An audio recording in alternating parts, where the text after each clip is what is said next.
Merci d'accueillir. Je t'ai suivi, je suis désolée. Oui, j'ai bien fait, mais je croyais que vous arriviez à deux. Janaïna François, l'actrice du film.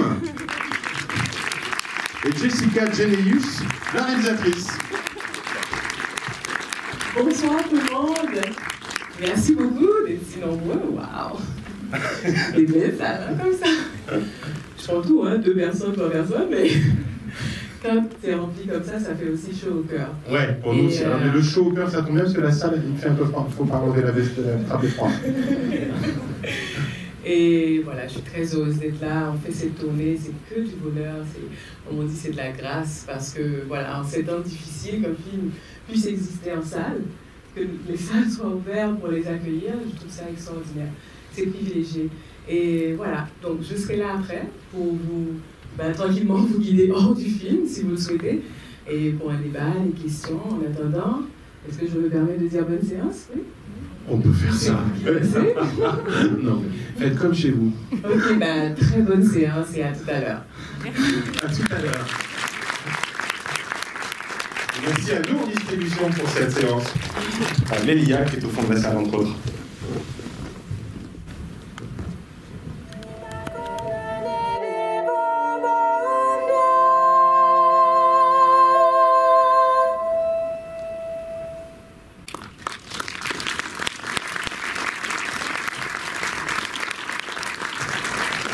L'actrice qui joue Esther, Janaïna François. La chef opératrice, Karine Honnête. Et la réalisatrice, Jessica Geneus.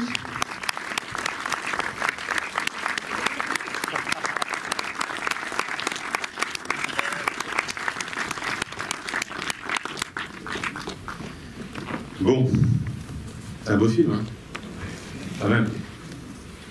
C'est pas si fréquent que ça qu'on voit un film et qu'on se dise « Ah, une cinéaste est née ». Il y a un truc comme ça quand même, un peu, vraiment. Et il y a plein de cinéastes qu'on identifie clairement et dont on se dit « Ah oui, le 3e film est bien », tout ça. Mais vraiment, voir l'acte de naissance d'une réalisatrice, c'est pas si fréquent. Et donc du coup, on est hyper fiers que Nour nous ait proposé de recevoir Jessica ce soir. On peut applaudir Nour, parce que maintenant il y a Patrick qui est là en plus de Mélia.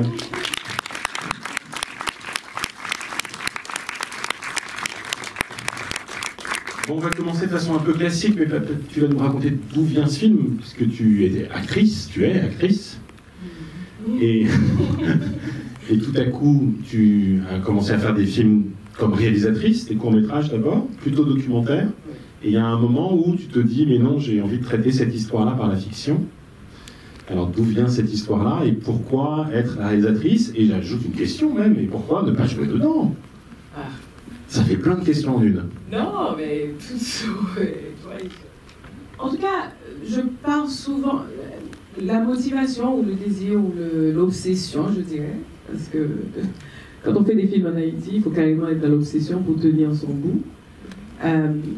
L'obsession vient toujours d'un questionnement et qui est persistante, et puis tu te dis à un moment donné, voilà, ça t'habite et tranquillement ça se manifeste et à un moment donné tu réalises que oui, peut-être par le cinéma il y a quelque chose qui peut se construire et qui peut tranquillement te donner un apaisement, une forme d'apaisement par rapport à ce questionnement. Et c'est ce qui s'est passé avec Fela, parce que moi j'ai grandi dans une famille de femmes, j'ai grandi avec des femmes, mères, tantes, cousines, enfin, exactement comme ça se passe dans le film. Et à un moment donné de ma vie, je regardais ma mère, je regardais ces femmes, et je me disais, tiens, ça avance, et je me dis, ça n'a pas l'air de s'améliorer autour d'elle, quoi. Et je dis, qu'est-ce que c'est qu'une vie où on a la sensation d'un échec permanent? C'est vrai qu'il y a des moments d'accalmie, mais en gros, il y a quand même des problématiques qui restent pareilles tout le long. Et la sensation qu'on a raté quelque chose qu'on n'arrive pas à mettre le doigt dessus dans ce pays, qui nous handicape, qui nous empêche de... Voilà quoi. Et je me suis dit, peut-être en regardant en face, qu'on va le voir, ou qu'on va commencer à le voir, en tout cas une amorce de quelque chose, mais bien évidemment, ce propos pour moi, comme j'étais déjà dans le cinéma, j'avais la sensation qu'elle pouvait exister dans un film. Dans la fiction, parce que faut quand même un réel contrôlé dans ce film. Même si tout ce qui est là, et il n'y a pas de distorsion de la réalité, tout est vrai, même les mots et tout, c'est vrai qu'il y a un agencement, il y a une chronologie, voilà, qui nous permet de raconter une histoire, mais tout est réel, quoi. Donc, c'est le besoin de ce réel contrôlé pour essayer de révéler des choses que peut-être, je sais pas, peut-être que c'est moi qui aurais eu trop de pudeur d'aller chercher dans le documentaire et d'exposer comme ça quelqu'un et de me dire qu'est-ce qui va se passer après pour cette personne quand elle va être en face de cette réalité et de se dire voilà, de se sentir admis comme ça devant tout le monde. Je pense que quelque part la fiction aussi ça permet ça nous, tu vois, même si on sait qu'on est dans quelque chose de vrai, mais on peut se dire c'est un film, c'est pas ma vie, etc. Donc on peut se cacher derrière ça quand ça devient trop oui, quand ça nous étouffe, quand on se sent vulnérable ou exposé ou à nu, quoi. Et donc, un peu directement, mais puisque tu le mets en rapport avec ta propre histoire, toi, tu es plutôt du côté du personnage de Freda, du côté du personnage d'Esther. Je les aime. Non, je parle pas de la réalisatrice, là, je parle de l'écriture. Et du rapport avec ta propre vie. Ouais. Les deux, parce que dans un contexte de précarité, les codes, la moralité, là, ça a plus le même sens. On ne voit pas les choses de la même façon, on ne réfléchit pas, on est dans la survie. Des fois, on oublie que cet instinct est très fort en nous, comme être humain. C'est vrai, quand elle n'est pas titillée ou provoquée, on a la sensation qu'on est capable de prendre des décisions super admirées. Mais non, il y a des contextes où non. Tu ne peux pas être dans cette réflexion, tu vois, d'avoir ce recul et de faire les choses comme tu le souhaites, comme les gens souhaiteraient te voir le faire, etc., etc. Il y a des moments où ta décision, c'est 24 heures renouvelables. Les choix, c'est 24 heures renouvelables, quoi. Donc tu fais ce qui marche maintenant, en espérant pouvoir faire mieux demain, peut-être, mais c'est pas un choix dont on dispose souvent de faire comme on souhaite. C'est souvent comme on peut. Et oui, tu m'avais demandé pourquoi j'ai pas joué dedans. Oui, à la base, je devais, en fait. Ouais. Je devais jouer Frida, ça n'aurait pas marché. Pourquoi? Non, parce que c'est au-delà de jouer. Il fallait que cette personne existe. Parce que je pense que je n'en étais pas là dans ma vie. J'ai eu des moments très difficiles dans ma vie, mais je sais pas. Némi est quand même extraordinaire. Ça m'a pris du temps pour la rencontrer, parce qu'au début j'écrivais et j'étais persuadée que j'allais jouer, parce que je me dis si je trouve pas mieux, parce que comme il y a très peu de filles qui se font en Haïti, des fois on a la sensation qu'il y a très peu de talents aussi, très peu de comédiennes. Comme moi, je ne souhaitais pas faire un casting en dehors d'Haïti, parce qu'il fallait vraiment que les gens soient du pays, donc c'était compliqué pour moi de visualiser, mais même en écrivant, j'avais déjà compris que ça n'allait pas. Puis il y a une question sur le colorisme aussi, entre Esther et Frida, qui n'existerait pas avec moi. Parce que c'est très important, peut-être que c'est moins évident ici, mais en Haïti, si vous voulez, les nuances de noir, on dit comme ça c'est très fort. C'est très déterminant dans le regard que l'autre pose sur toi et tout. Et la réponse là, c'est ici aussi. Hein, ouais. Oui, ah ouais. J'essaie de ne pas prendre le risque de parler d'un pays que je ne veux pas, mais j'entends, je vois, et je sais qu'il y a, chaque société a sa complexité, mais chez nous, il y a beaucoup de ça. Et donc, le rapport entre les deux sœurs, le fait que la mère ait ce regard sur une, parce que, selon les codes de cette société, elle est plus belle, plus attirante, plus apte à séduire un homme, etc., etc. Et le regard qu'elle a sur l'autre, parce qu'elle sait que, bon, voilà, toi, ta seule porte de sortie, c'est les études, peut-être, ou te trouver un boulot quelque part. Donc, c'est très clair. Et elle est marquée par la couleur de peau. C'est pas anodin, hein, c'est vraiment ça qui détermine le rapport entre les deux, quoi.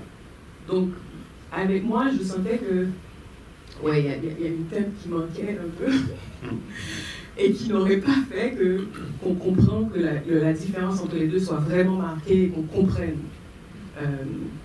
Tu vois, ce comportement diamétralement opposé. Pas diamétralement opposé, mais quand même. Voilà. Tu vois, différent. Et du coup, si c'était ça le critère, tu n'as pas envisagé de jouer le personnage d'Esther, c'était une forme de transition vers. Voilà, je suis trop vieille. Là, t'étais trop vieille. Ouais, parce qu'il fallait qu'elle soit plus jeune que Freda, et là, ça le fait compliqué. En bout de ligne, c'est juste que j'ai trouvé mieux, vraiment. Peut-être que oui, à un moment donné, si j'étais coincée, je sais pas, peut-être que j'aurais fait des choix, mais j'ai trouvé mieux. Janaïna, elle est juste merveilleuse dans ce rôle. C'est maintenant qu'on a la parole, ouais. Et Néhémie aussi, elles forment duo. Hein? Du coup, on peut te demander, Janaïna, comment tu t'es retrouvée sur le film et du coup, comment toi, tu voyais ton personnage? Bonsoir tout le monde. Comment je me suis retrouvée dans ce film, dans cette histoire, ça me fait rire un peu parce que moi j'ai décidé à l'époque, que j'allais quitter le cinéma, j'allais faire quelque chose d'autre. Et puis je suis tombée sur l'annonce de casting sur Instagram. Et puis, moi je me suis dit, c'est Jessica Généus, ça a l'air très important. Je veux pas. En fait, je sais pas ce qui va se passer, mais quand même, il y a des trucs qu'on tombe dessus, il ne faut pas les ignorer quand même. Donc j'ai envoyé mon CV, et photos et tout ça, et puis je me suis introduite. Mais moi, je me disais vraiment, moi je suis sûre qu'elle ne va pas me répondre, parce qu'il y a peut-être des centaines, des milliers de gens qui cherchent la même chose, qui ont envoyé leurs informations, et puis après 2 heures de temps, j'ai reçu un message, je me disais, ça c'est bizarre, mais ok. Et puis on s'est parlé, j'ai fait des essais de casting, et puis on s'est rencontrés, mais moi vraiment je ne croyais pas que ça allait se passer, parce que ouais, j'ai payé un billet d'avion pour venir te trouver à New York, mais tu ne croyais pas que ça allait se passer, tu vois. Vraiment, je ne le croyais pas. Moi, je l'écoutais parler, je disais, ok, elle me parlait du scénario, du personnage, je me disais, ok, pas de problème, intéressant, mais peut-être elle a juste besoin de quelqu'un pour parler. Peut-être elle n'a pas d'amis à New York, je ne sais pas. Mais moi, je vais pas, il n'y a pas de... Ouais, je n'attends à rien. Je vais juste m'asseoir et entendre. Et puis après, elle m'a demandé, tu penses quoi, tu veux faire partie du film? Qu'est-ce que tu en penses? Oui. C'était ça. Bien sûr que je me doutais un peu, parce que ça faisait longtemps que je n'ai pas joué. Je me disais, je ne sais pas si je vais y arriver, je ne sais pas si je suis la bonne personne. Mais il y avait un instinct, moi, qui me disait, on s'en fout des doutes. Tu vas aller en Haïti. Oui, ça fait 11 ans, tu n'es pas y allé, ta famille, ils vont paniquer parce qu'ils ne sont pas là pour te surveiller, tout ça, mais mon instinct vraiment me disait, il faut y aller. On va se débrouiller, on va trouver les réponses quand on arrive là-bas, mais vraiment, tu dois y aller. Donc, ça, c'est comme ça. Alors, native haïtienne, mais qui habite à New York. Juste pour mettre en contexte. Ouais. Tu m'as aussi demandé pour mon personnage. Oui. En fait, le personnage d'Esther, je dis toujours, c'est un personnage que j'admire beaucoup. J'ai beaucoup d'amour pour elle. Vraiment, vraiment, beaucoup. En fait, j'aime tous les personnages de ce film. Mais j'ai joué Esther, donc je suis un petit peu plus proche d'elle. J'ai passé plus de temps dans sa peau. Donc, il y a beaucoup de compassion, parce que moi, je ne suis pas... Quand je joue un personnage, je ne suis pas sur la base de juger, de déterminer ce qui est bien, ce qui est mal. Non, c'est pas ça. Moi, je suis là pour juste présenter son histoire et dire la vérité. Parce que ça, c'est le rôle de l'artiste, c'est de dire la vérité. On n'est pas là pour choisir, on est dans ce camp ou bien on est dans l'autre camp. Non, c'est pas ça. Voici ce qui se passe ici. Et toi, tu vas déterminer si tu aimes le personnage ou pas. Mais moi, c'est pas mon job. Donc, c'est quelqu'un que j'aime bien beaucoup, parce qu'elle reflète la situation de beaucoup de femmes qui vivent en Haïti. On voit vraiment l'instinct de survie se projeter à travers cette histoire. Et ça, c'est humain. On a tout ça en nous, comme tu l'as dit, l'instinct de survie. Et on pense toujours que, quand on est dans cette situation, on va peut-être on va faire des meilleurs choix, mais vraiment, des fois dans la vie, on choisit une route parce qu'on n'a pas de choix. Ouais. Mais en même temps, ce qui est important pour moi, c'est que pour Esther, c'est pas... comment dire ça? C'est pas... Elle a une victime, mais aussi, je pense qu'elle a choisi les choses. Elle a choisi ce qu'elle veut. Et je ne pense pas, pour moi, personnellement, je ne pense pas que... Je ne la regarde pas dans une lentille où je me dis, peut-être si elle était dans un autre pays, elle allait faire des choix différents, elle allait choisir quelque chose de différent, on ne sait pas. Parce que vraiment, il faut faire face à la réalité. Il y a des femmes qui aiment ça, qui aiment se marier avec quelqu'un qui travaille, qui a de l'argent et vendre son corps et tout ça, et ça les excite. Donc, mais c'est vrai. Ouais, tout à fait. Ouais, tout à fait. Donc moi, exactement. Moi, je respecte ça. C'est pour ça que je dis que je ne suis pas là pour juger le personnage, parce que moi, je reconnais que c'est quelque chose qui existe. Et ça, c'est mon rôle, c'est de présenter cette réalité, c'est de présenter cette vérité à vous. Donc, ouais, c'est ça. Parfait. J'en pose une petite dernière, puis après je vous passe la parole. Parce que là, on touche du doigt un des grands enjeux du film et une des façons de témoigner de sa réussite, qui est que le film est à la fois très beau sur un plan familial, psychologique, dans la relation entre les personnages et dans ses portraits de femmes, mais il est aussi sans cesse investi d'un sens politique à plein d'égards. Enfin, c'est assez impressionnant, la discussion à l'université, le débat sur pour qui on expose et pour qui on travaille dans les galeries d'art et la réaction des Blancs qui vont venir visiter. Enfin, voilà. Comment, et pour le coup, la question de la corruption, la question de la prostitution, enfin, tous ces motifs-là qui viennent brosser le portrait d'un pays dans sa situation politique et sociale. Voilà. Comment on trouve le bon équilibre pour pouvoir tisser ces deux matières-là, qui est à la fois la matière humaine, psychologique, relationnelle, et puis réussir à affirmer quand même des choses fortes sur l'état d'Haïti aujourd'hui? Parce que cette sensation de se dire que la politique c'est quelque chose de très loin, très éloigné, que l'État c'est très loin de nous en fait, je sais pas comment c'est ailleurs, mais je sais que chez nous, souvent là, ils essaient de dire l'État, tu vois, c'est comme politique, c'est comme un truc, ça va regarder, moi tu vois, ça ne me regarde pas, c'est pas mes affaires. Et je souhaitais quand même essayer d'exposer le fait à quel point la politique, c'est le quotidien de l'humain, quoi. C'est-à-dire que c'est en aucun cas quelque chose qui est complètement détaché de nous et dont on peut se défaire et de se dire ça c'est pas mes affaires, ça ponctue ton quotidien.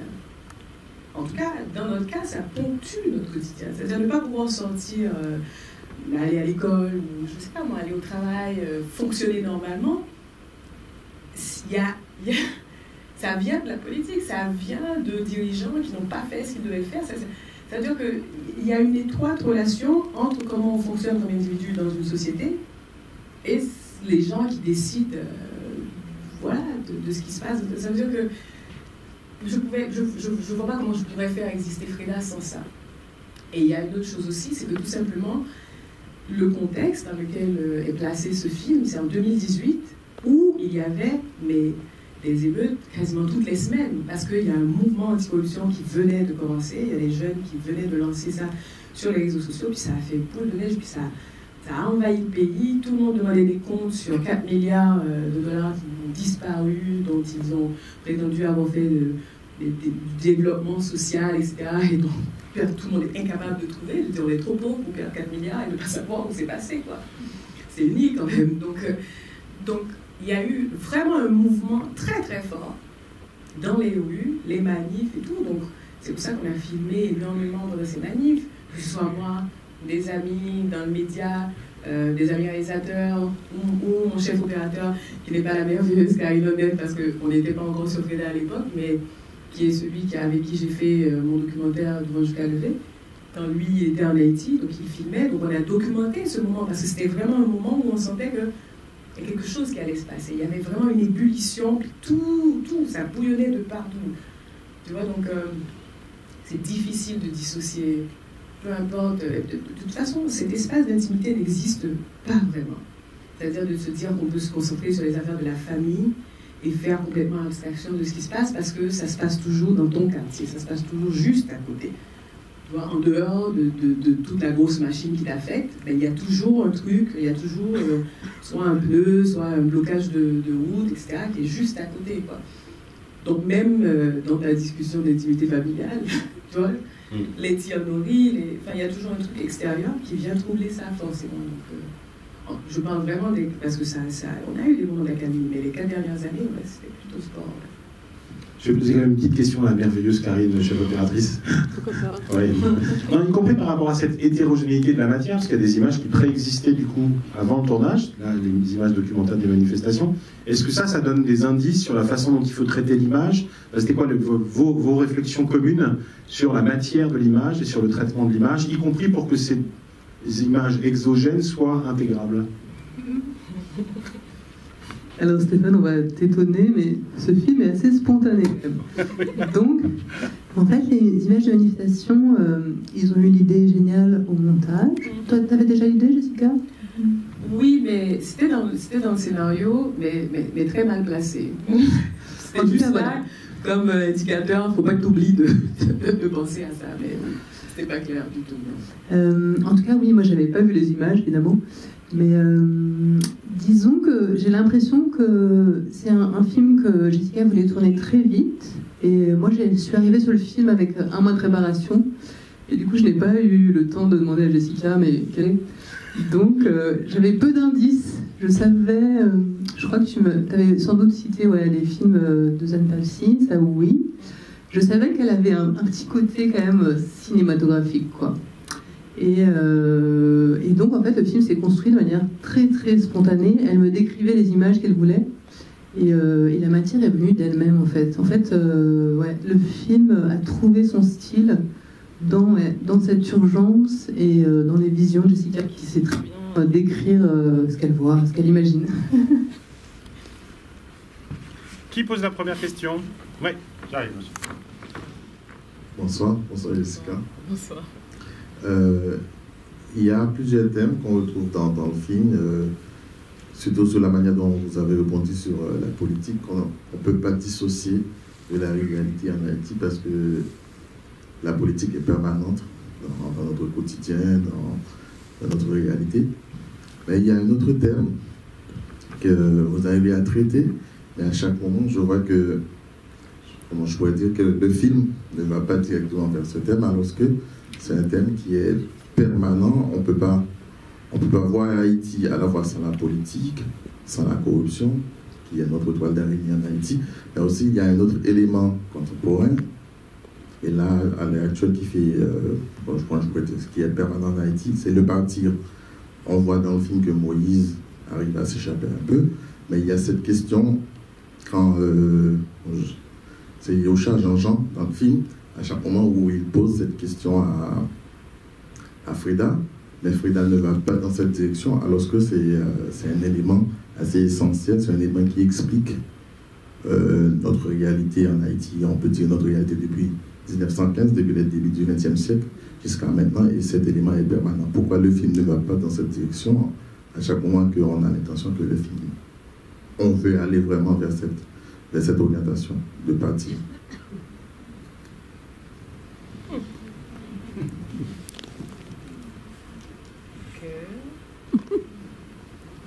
Moi j'ai une réponse, mais j'attends la tienne. Non, vas-y. Non, vas-y. Bah, je suggère un début de réponse. Non, mais tout à fait. Non, c'est que le film est quand même vu du point de vue des femmes et que ceux qui partent, c'est les hommes. Il y a ça aussi qui est très fort. Mais le truc, la chose qui est très importante, qu'il faut qu'on se dise, c'est qu'il n'y a pas de thème développé dans le film. Ça, c'est très important. Parce que quand même, ça reste, j'espère, une œuvre artistique. C'est-à-dire qu'il y a une exposition de faits, il y a une famille qui vit, qui est confrontée à des choses. Parmi ces choses, il y a le départ, il y a Géraldine avec son rêve de se marier avec ça. Tu vois ce que je veux dire? Traiter le thème, ça veut dire vraiment en faire vraiment le cœur de l'expression de quelque chose, et puis fait que tout tourne autour de ça. Alors que c'est pas là, en tout cas j'espère que c'est pas là que se trouve le film. On est vraiment avec une famille, quoi. Le cœur de ce film, c'est cette famille. Et les choix qu'ils font et ce qui se passe fait juste exister cette famille à nos yeux sous différents aspects, différents angles, etc. C'est compliqué, hein, parce que je sais que chez nous, on a ce truc, quand on prend un sujet, on le développe, là, on le stretch, we go all the way, on dit tout ce qu'il y a à dire dessus, etc., et jusqu'à ce qu'on sente que les mots n'en peuvent plus. Et ça, c'est vraiment un truc qu'on est capable de faire. C'est-à-dire un mec qui est capable de faire 500 pages sur le colorisme et trouver des adjectifs toutes les pour te redire la même chose. Mais non, c'était pas ça le but. Parce qu'on a quand même 12 millions encore dans ce pays. Ça veut dire qu'on n'est pas tous partis. On n'est pas tous partis. Il y en a qui sont restés. C'est vrai qu'il y en a beaucoup qui sont partis, mais il y en a qui sont restés. C'est pas rien, 12 millions. Ça veut dire qu'il y a des choix qui ont été faits. Il y a des choix aussi qui ne sont pas capables d'être faits maintenant, parce qu'il y a des gens qui ne parlent pas parce qu'ils ne le peuvent pas. Il faut pas oublier l'aspect de visa, il ne faut pas oublier l'aspect d'argent, etc., économique. Donc, il y a plein de raisons qui font qu'à un moment donné, même si les gens voulaient partir, c'est compliqué. Et puis, il y a aussi solidement des gens qui choisissent de rester dans ce pays. Il y a des gens qui se battent dans ce pays. C'est-à-dire qu'il n'y a pas... Non, c'est pas ce que j'ai vécu en tout cas. De 2018 à nos jours, il y a beaucoup qui sont partis, il y en a plus de 40 000 qui ont été au Chili. Énormément de gens sont partis vers le Brésil. La République dominicaine, on n'en parle même plus, mais il y a ceux qui sont restés. Du coup, je vais rebondir sur ta réponse et sur ma réponse avant. C'est qu'en fait, si j'analyse le scénario, les hommes sont fortement tentés par le départ, dans la famille et hors de la famille par le biais des copains. Mais en fait, le film va nous surprendre aussi en faisant en sorte qu'une femme parte, mais parte on ne sait pas où, et pour l'intérieur d'Haïti. C'est la disparition de la mère, en fait. C'est-à-dire qu'on peut penser que le scénario est fondé sur l'idée que peut-être Freda va partir, ou que... Et puis en fait, il y a cette espèce d'effet de surprise pour le spectateur, hein, tu l'as peut-être pas du tout écrit comme ça, mais qui est que un personnage de fait s'en va, sauf que c'est pas du tout celle qu'on attend, et que c'est la mère qui part du jour au lendemain. Et là, j'ose glisser une question par ailleurs, parce que tu le révèles à Abraham Cohen, ici présent, dans la petite vidéo que tu as tournée pour le Groupement National des Cinémas de Recherche, c'est que ça, pour le coup, ça fait partie des dimensions très autobiographiques du film. Tu peux nous raconter un tout petit peu ?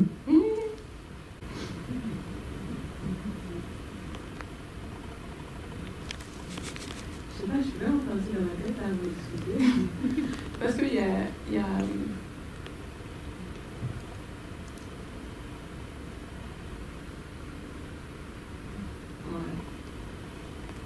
Ouais, je suis encore là.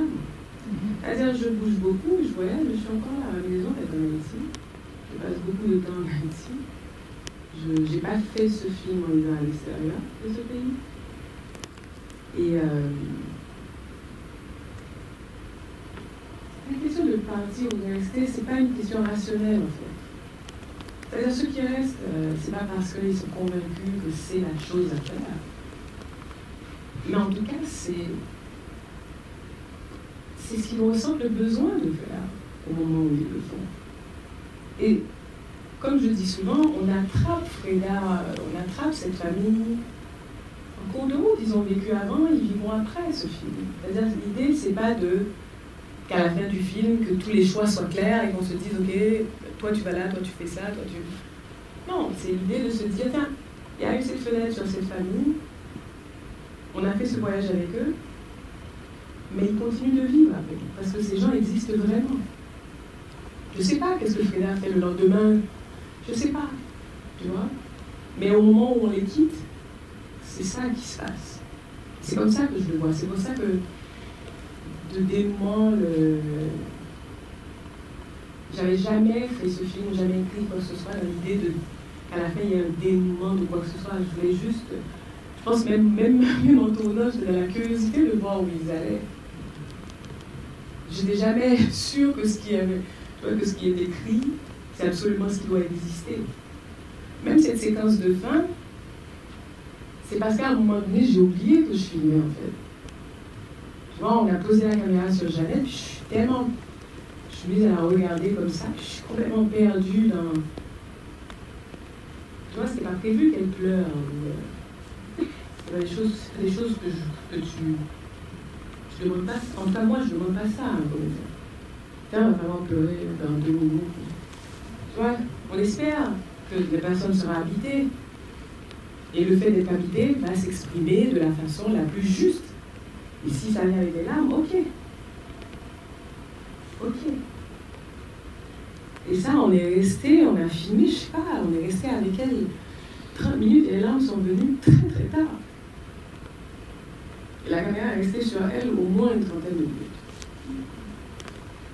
Et les larmes sont venues, mais à un moment donné, il y a eu un silence total sur cette petite rue où on filmait. Et puis ça s'est produit. Quand ça s'est passé, tout le monde a pleuré sur le plateau. Moi, j'ai lâché mon combo, là, I lost it. Parce qu'il y avait quelque chose qui s'était produit, quoi. Donc, ça veut dire que moi, je me sens toujours au service de ce film, malgré le fait qu'il y ait un scénario, et malgré le fait que je l'ai écrit, et malgré le fait que, oui, il y a des souhaits, mais je reste au service. C'est comme si je restais dans un coin, on était tous dans un petit coin, à les attraper au passage, à voir comment ils existent. J'ai beaucoup raconté le fait que quand ils sont dans le lit, les trois, quand ils dorment, là, la Catherine, ils dormaient vraiment. Et après le déjeuner, tout le monde était un peu claqué, puis ils dorment, ça ronflait, ça dorme. Et donc, on est arrivé avec Karine, avec Jeannette, avec la peur au ventre, que quand Jeannette, elle m'a réveillée, qu'elle va se retourner et dire « Fabiola, laisse-moi tranquille !» parce qu'elle s'appelle Fabiola. Donc ça aurait été dommage, quoi. Mais je ne sais pas par quel miracle qu'elle s'est retournée et qu'elle a dit sa réplique exactement comme il le fallait, même en plein sommeil avec la bouche. Et ça, je lui en suis à jamais reconnaissante parce qu'elle a sauvé cette prise, parce que voilà quoi, elle a dit ok, redormez, quand on replace tout ça, ça aurait été peut-être un peu laborieux. Et nous aurait pris du temps qu'on n'avait pas sur ce tournage. C'était très compliqué. Et je suis sûre que je t'ai perdue en cours de route avec les questions que tu m'as posées, mais j'espère que tu as pu piocher un petit peu par moi, tu n'as répondu que très partiellement à la mienne, mais du coup, je vais la relancer autrement. Ouais, j'en doute pas, mais moi, je suis très acharné, tu sais. Alors, du coup, je vais être en désaccord avec toi sur un point. Oui, probablement. Mais non, c'est sur la question du dénouement, parce que alors, je vais prendre ce mot au pied de la lettre. Ok. Je pense qu'en fait, et puis le geste que tu as fait, c'était un geste de nœud du ventre, comme ça, là. Oui. Et en fait, je pense vraiment que, et je dis ça parce que j'ai écouté cet entretien, puis après j'ai revu le film, et que du coup, l'émotion du dernier plan a été décuplée aussi par ce que j'ai lu de toi. C'est que je pense qu'en fait, ce plan est un plan de dénouement, c'est-à-dire qu'il y a quelque chose qui se dénoue en toi, et ce qui se dénoue en toi, c'est que ce plan est un plan de réconciliation avec la figure de la mère qui est partie. Enfin, il y a quelque chose de cet ordre-là, quoi. Ce qui donne du coup une espèce de puissance intime à ce plan extraordinaire d'embrassade.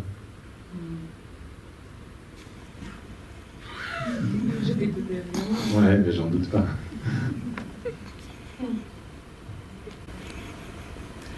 C'est compliqué, hein, faire la paix. C'est compliqué, ces femmes-là, là. Au moment.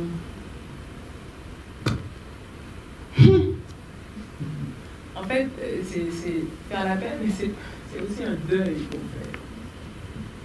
Le deuil de la mère. Le deuil le plus dur, hein. Faire le deuil de quelqu'un qui est encore en vie.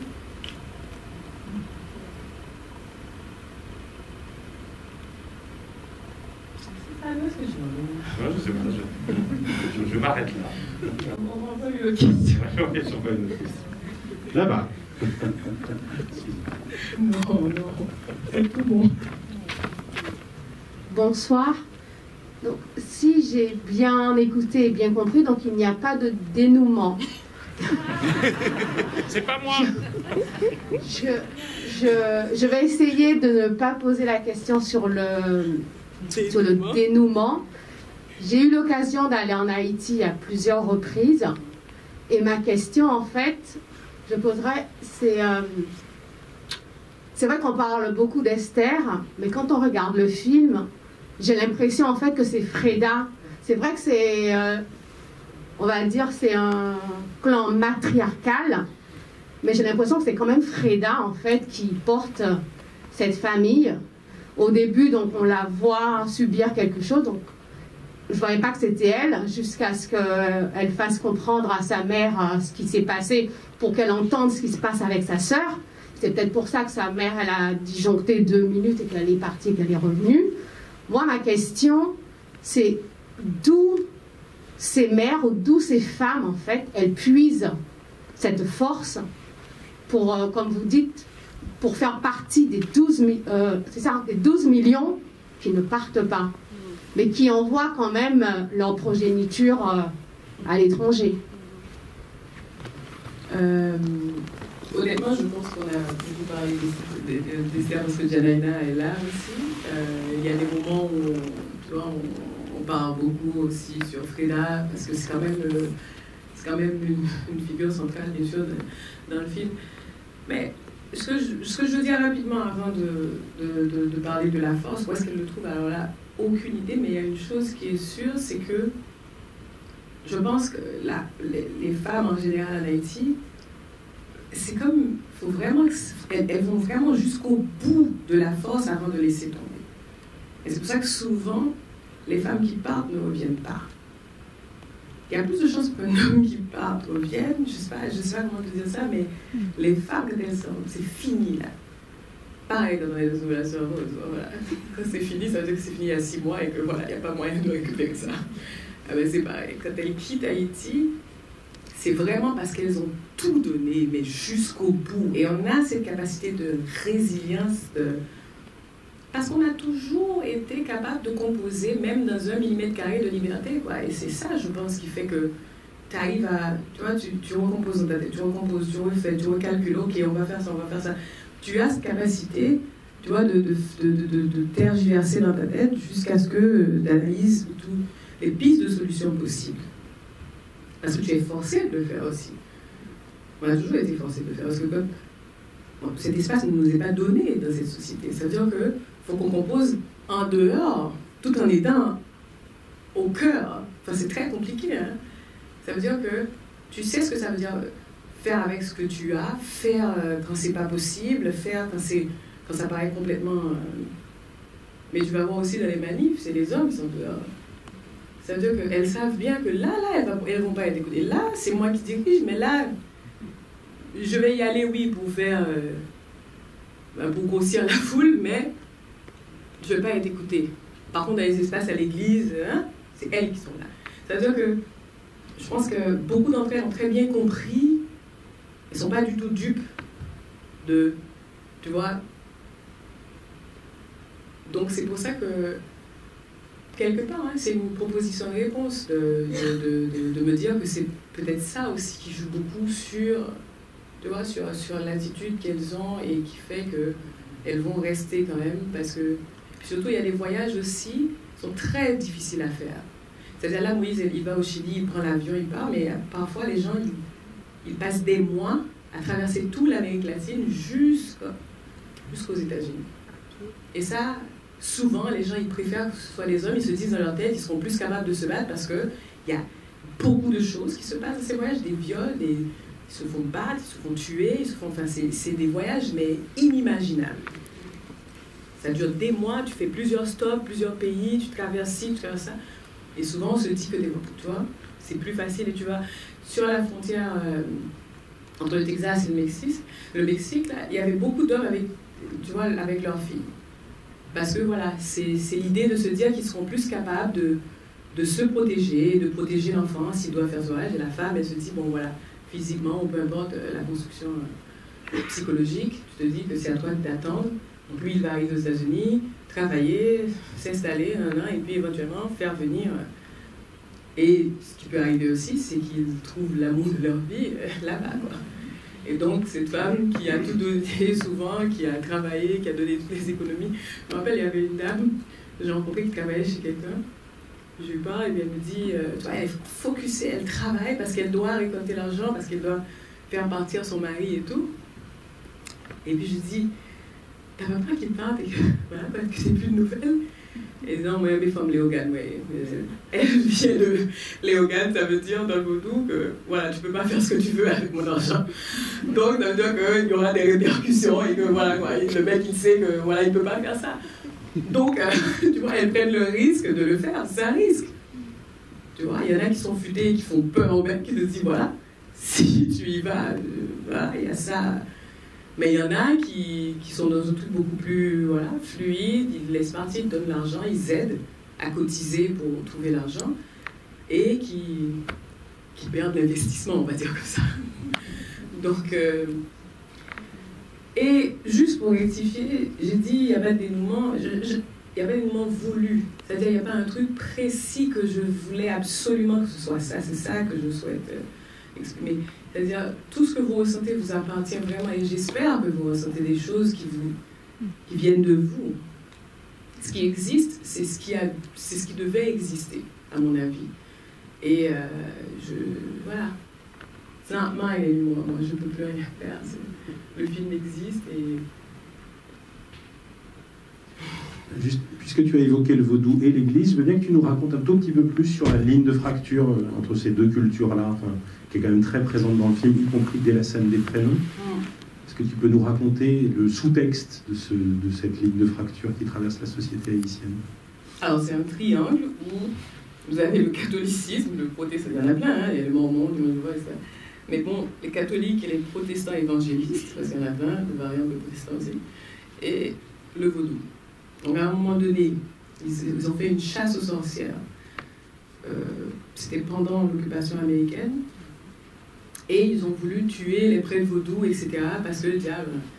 Donc, ce qu'ils ont fait, c'est qu'ils ont transformé les temples vaudous, ce qu'on appelle péristyles, ils ont remplacé tout ce qu'ils avaient comme image avec les représentations catholiques.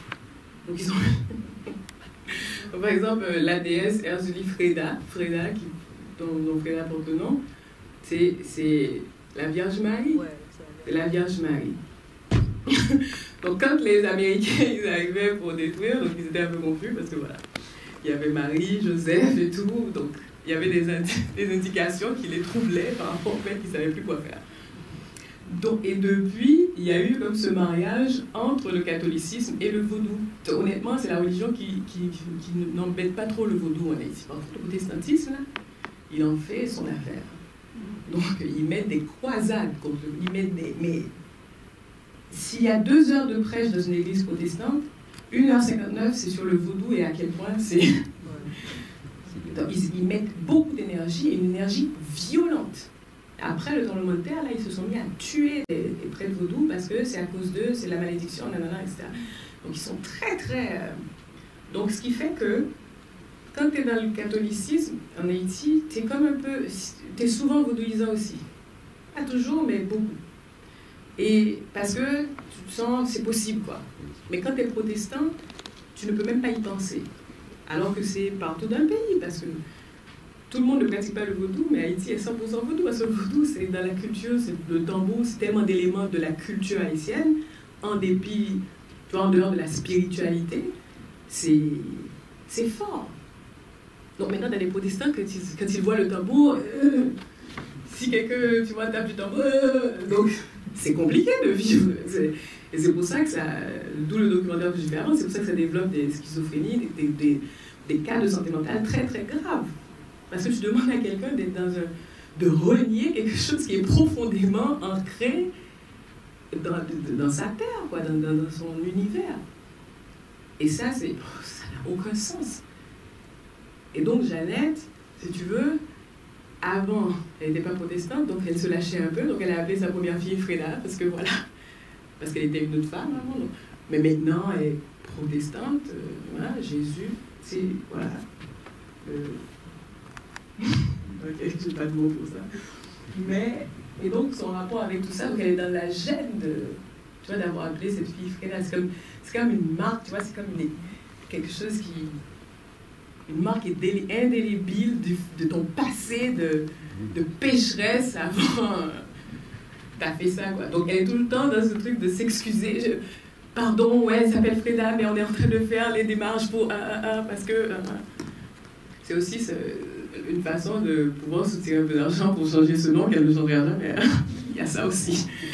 Mais donc c'est ça l'univers un peu, là, c'est pour faire court, hein, on pourrait dire beaucoup de choses sur les rapports entre les religions et Haïti, mais voilà. Quelque chose d'un peu délicat. Dans le cadre de ma profession, j'étais dans l'enseignement et j'avais 2 familles haïtiennes dans l'école où je travaillais, qui étaient toutes les deux familles en janvier lorsqu'il y a eu le tremblement de terre, mais qui heureusement n'ont pas été blessées, qui sont rentrées. Et sur ces 2 familles, il y en avait une qui partait à peu près tous les ans parce qu'ils étaient en train de construire une maison, ils avaient acheté un terrain. Et à la rentrée suivante, la maman est rentrée avec les enfants et m'a appris que le papa avait été assassiné. Et je pense qu'il n'était pas le seul. Et peut-être que vous pourriez nous dire comment ça se passe encore en ce moment par rapport à ces personnes. Bon, lui, il était en France, mais il était vraiment haïtien dans le cœur, hein, d'après ce que j'ai vu. Mais il y a encore des assassinats, vous en parlez, il y a des coups de feu, comment ça se passe, qui est-ce qui est visé, est-ce qu'il y a des communautés ou des gens en particulier? Non. Il y a tellement de... Enfin, en ce moment, bien sûr, c'est une catastrophe au niveau de la sécurité en Haïti. Ça n'a jamais... Je pense que ça a vraiment été aussi... Tu vois, aussi peu... c'est vraiment la pagaille, quoi. C'est la jungle, il n'y a pas de contrôle, la police est très, très corrompue, plus que d'habitude.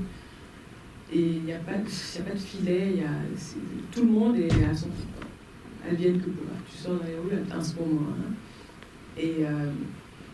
Et ce qui arrive aussi, il y a un autre truc qui arrive, des fois, les gens de la diaspora, ils vont en Haïti construire des maisons.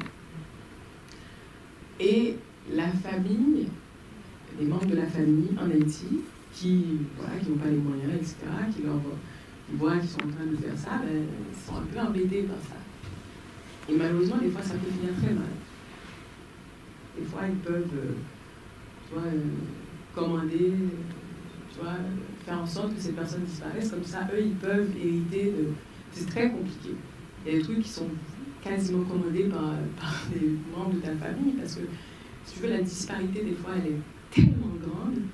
Des fois aussi, il y a des maisons, il y a des gens qui partent, qui laissent dans leur maison, les membres de leur famille, parce qu'eux, ils ont eu des problèmes à un moment donné. Et donc, ils ne sont jamais rentrés, ou rentrés très peu, et puis 25 ans après, ils décident de venir prendre leur retraite, etc. Alors là, non. Parce que, voilà, quoi, ils se sont bien installés pendant 25 ans, mais ils ne vont pas partir. Et souvent, ça aboutit à... voilà, il va falloir qu'un d'entre nous parte, et... c'est pas drôle, mais... c'est complexe, parce que c'est ça la disparité. C'est ça qui est toujours compliqué de construire en Haïti, parce que quand les gens ne peuvent pas répondre à des besoins très très primaires, c'est compliqué d'exposer la moindre forme de... Ça ne paraît rien, mais c'est de la richesse. C'est de la richesse.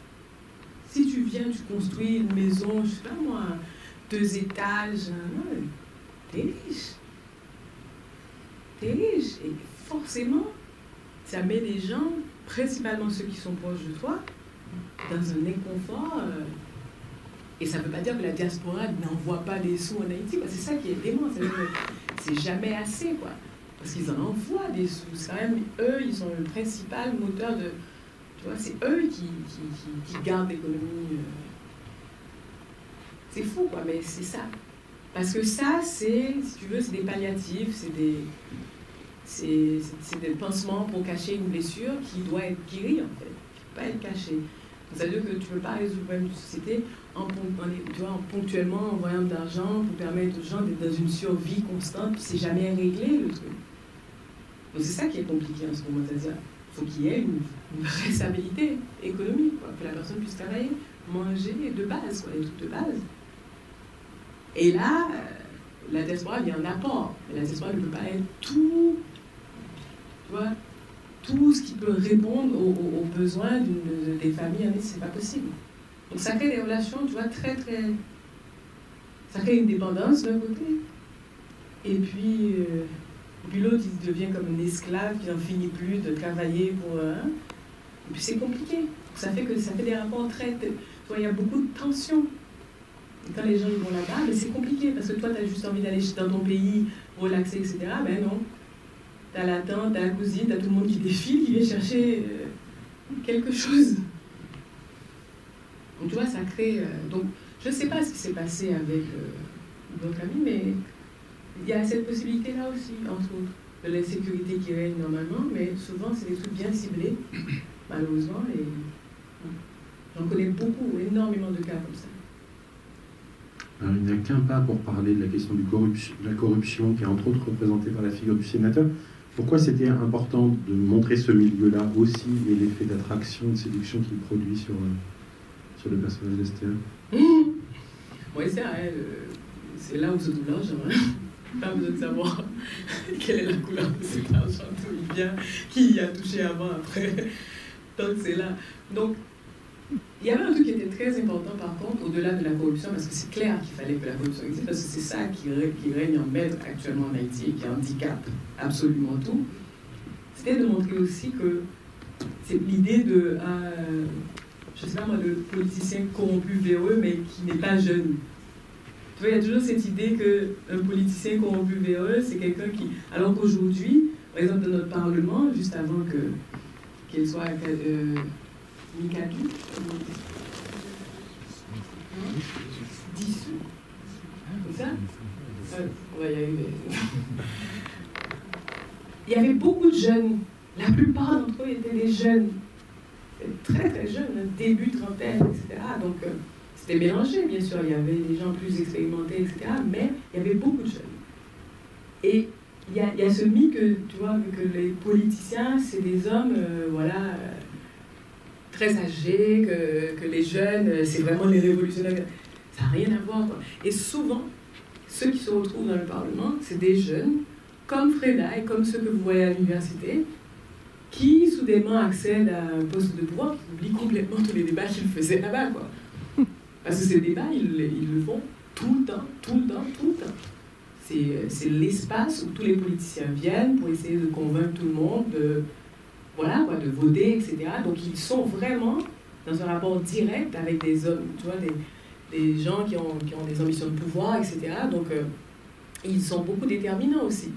Question de vote, c'est eux qui font les manifs aussi, c'est eux qui bloquent, comme un peu partout. Les étudiants sont très impliqués dans... Et eux particulièrement, quoi.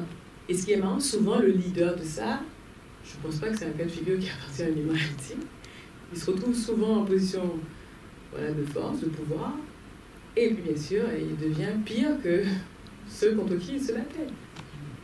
Tu vois, et ils oublient, et puis ils ont c'est fascinant. La posture d'avant de militants dans les rues, et puis celui qui maintenant, tu vois, roule en 4x4. C'est fascinant, limite, il te demande, ah, c'est qui toi? Alors qu'il n'y a pas un an, tu étais avec le mec à la fin. Tu vois, c'est fou.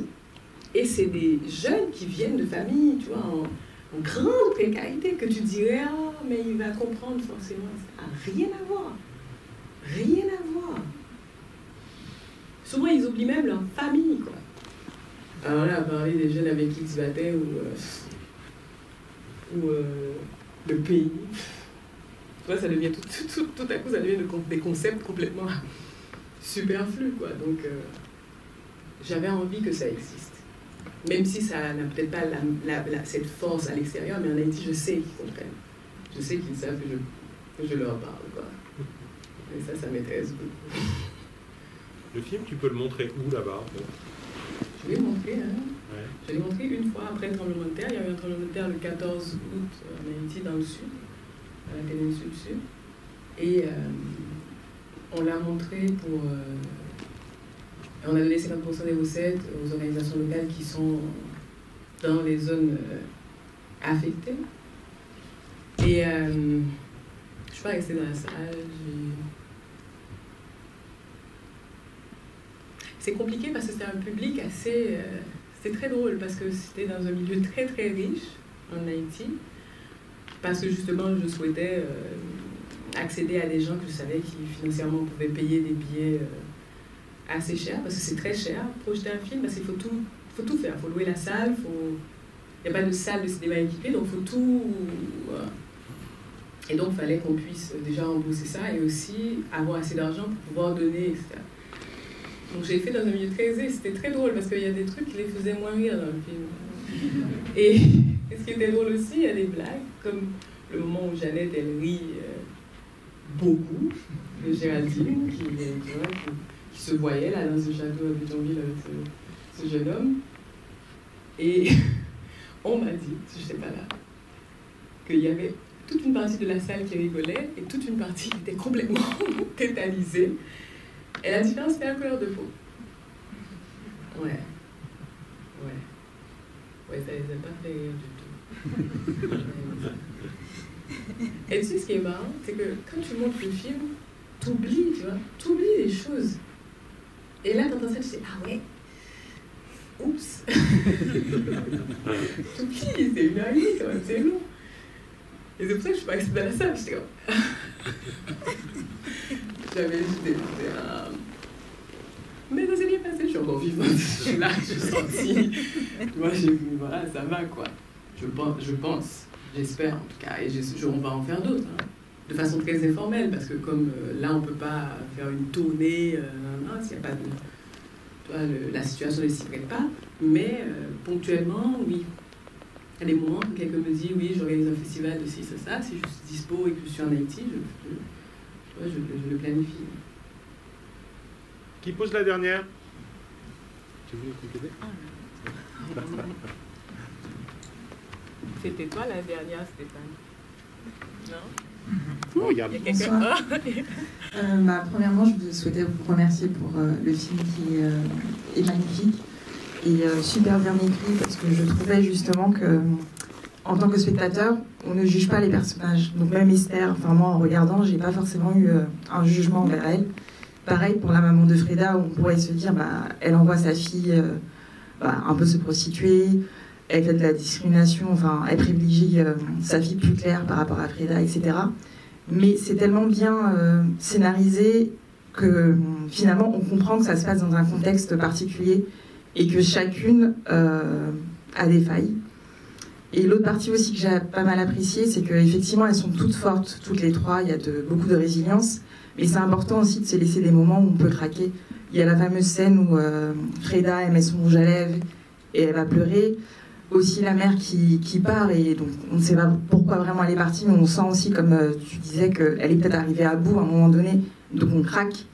Et Esther aussi qui revient, qui s'est fait chasser par son mari, mais qui au final aussi à ce moment-là elle a craqué, quoi. Elle ne veut plus repartir, donc c'est aussi important de se dire que oui, il y a de la résilience, mais à un moment donné on arrive à bout, quoi.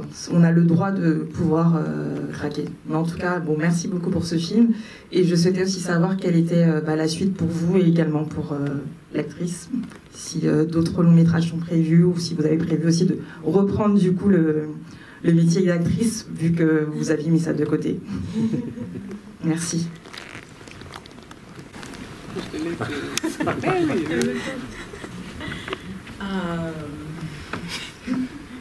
Je me rapproche, t'es pas seule. En fait, moi je m'intéresse à beaucoup de choses, à l'écriture aussi, donc je pense que mes prochains projets, c'est définitivement l'écriture, mais aussi je suis toujours disponible si quelqu'un veut que je joue moi je m'en fous. Si j'aime le scénario et les personnages, ça me dit quelque chose, je vais le faire. Donc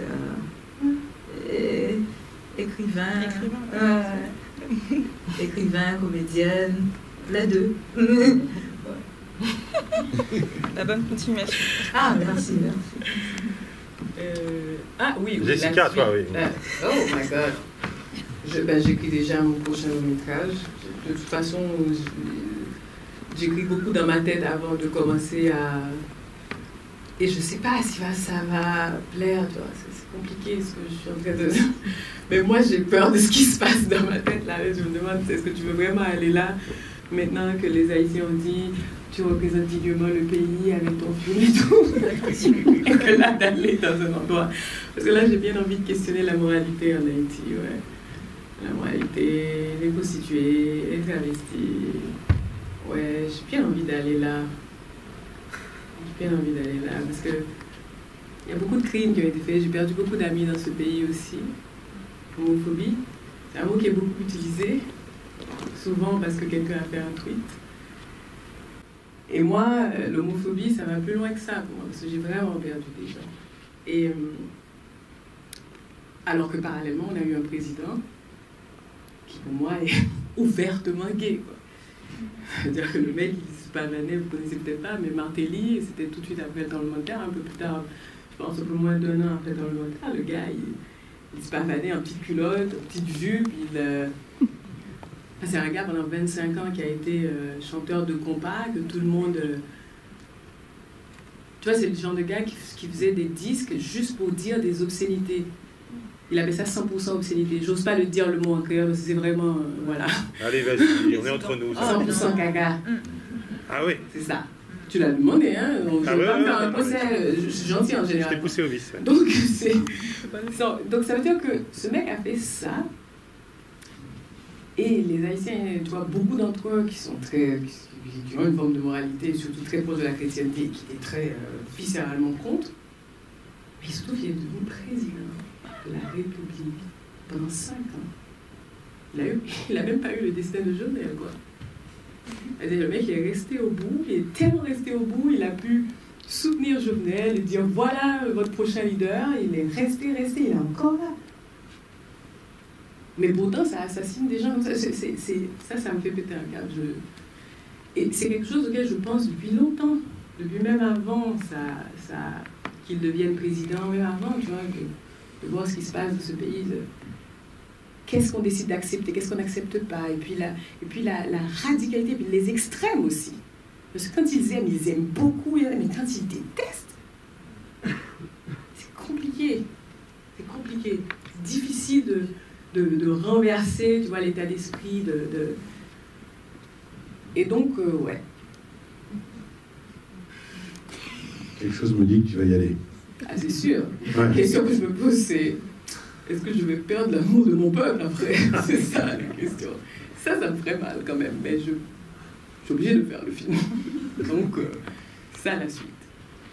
Bon, je crois que tu as pas mal gagné notre amour à nous du peuple français ce soir. Je viens vous réfugier de là. Merci beaucoup à tous les trois.